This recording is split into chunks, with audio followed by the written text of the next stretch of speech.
ইসলামী আন্দোলন বাংলাদেশের যুগ্ম মহাসচিব ও দলীয় মুখপাত্র মাওলানা গাজী আতাউর রহমান বলেছেন, গত ঈদুল আজহার আগের দিন মগবাজারে অবস্থিত আদ-দ্বীন হাসপাতালে ৬ নবজাতকের মৃত্যু দেশের অন্য সকলের মতো আমাদেরকেও ব্যথিত করেছে। এমন দুর্ঘটনার পরে তদন্ত হওয়া, তদন্তে যাদের দায় বা কর্তব্যে অবহেলা পাওয়া যাবে তাদের দৃষ্টান্তমূলক শাস্তি নিশ্চিত করা রাষ্ট্রের দায়িত্ব।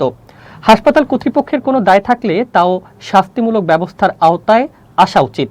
কিন্তু দেশের স্বাস্থ্যসেবায় প্রতিষ্ঠিত একটি হাসপাতালের লাইসেন্স বাতিল করার যে সিদ্ধান্ত স্বাস্থ্য অধিদপ্তর নিয়েছে তা কোনোভাবেই কাম্য নয় এবং এটা কোনো ন্যায্য সিদ্ধান্তও নয়। আমরা মনে করি তদন্তে যাদের দায় বা অবহেলা পাওয়া গেছে তাদের বিরুদ্ধে শাস্তিমূলক ব্যবস্থা নিন। ক্ষতিগ্রস্ত পরিবারগুলোকে ক্ষতিপূরণের ব্যবস্থা গ্রহণ করুন।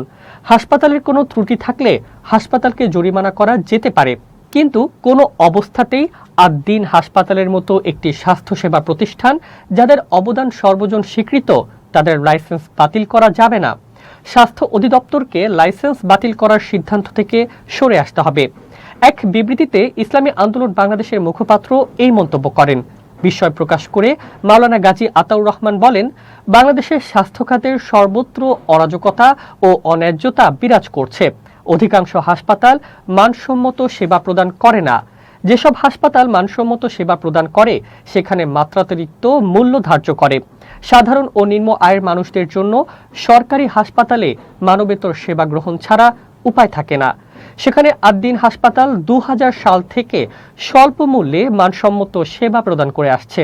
বিগত ২৬ বছরে তাদের থেকে ২ কোটির মতো রোগী সেবা পেয়েছে।